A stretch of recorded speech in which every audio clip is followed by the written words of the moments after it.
السلام عليكم ورحمة الله وبركاته. وصفة رز، يعني بصوا مش قادرة اقول لكم على جمالها. متعلماها من حوالي 17 سنة، كنت بشتغل مع واحدة كانت بتعمل اكل وكانت بتبيعه. ست كان مستواها راقي جدا، الله يمسيها بالخير. زي ما انتوا شايفين كده، دول 3 كوبايات من الرز غسلناهم فل الفل، وبعد كده حطيناهم في البايرك بتاع الطاجن ده. وبعد كده حطينا عليهم 3 معالق سمنة او زبدة سايحة.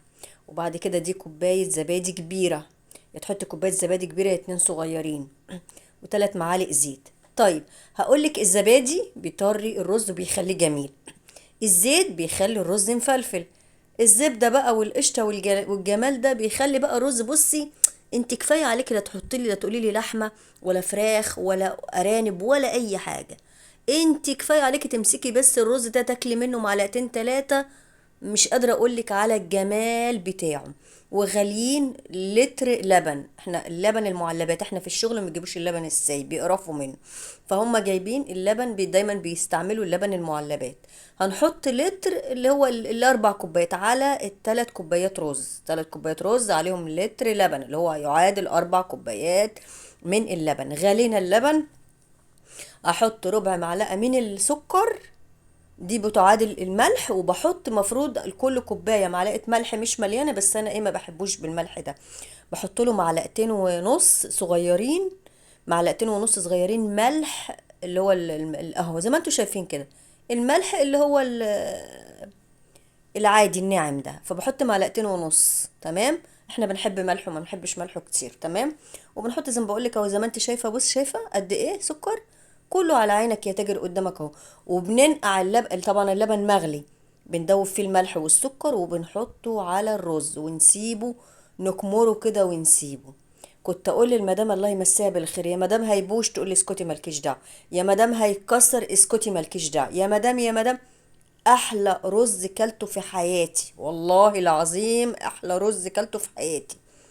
لا تقولي لي نت ولا تت ولا كل الكلام الهلس ده.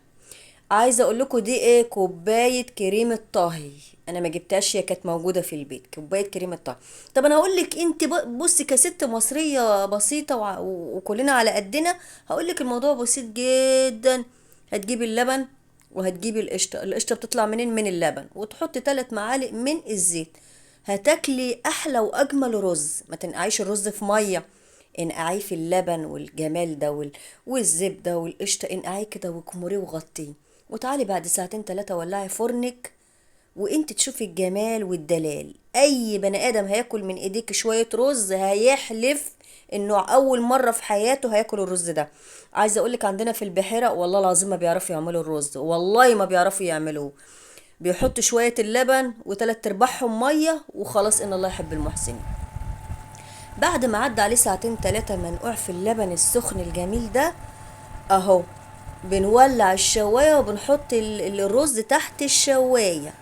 تحت الشواية هو كده لسه اللبن فيه ولسه ناي، شايفة اللون اللي بياخده. بعد كده بننزله تحت هنا، وبنحط مية في الصينية اللي تحت عشان ما يشطش الرز بتاعنا. وتعالي شوفي الجمال وتعالي شوفي الدلال وشوفي، ولا رزاية لازقة. وعايزة اقولك تبدريه بالواحدة تلاقيه قصادك. شوية رز والله العظيم ما في احلى ولا اجمل من اكل الست المصرية. واشوفكوا على خير يا ولاد.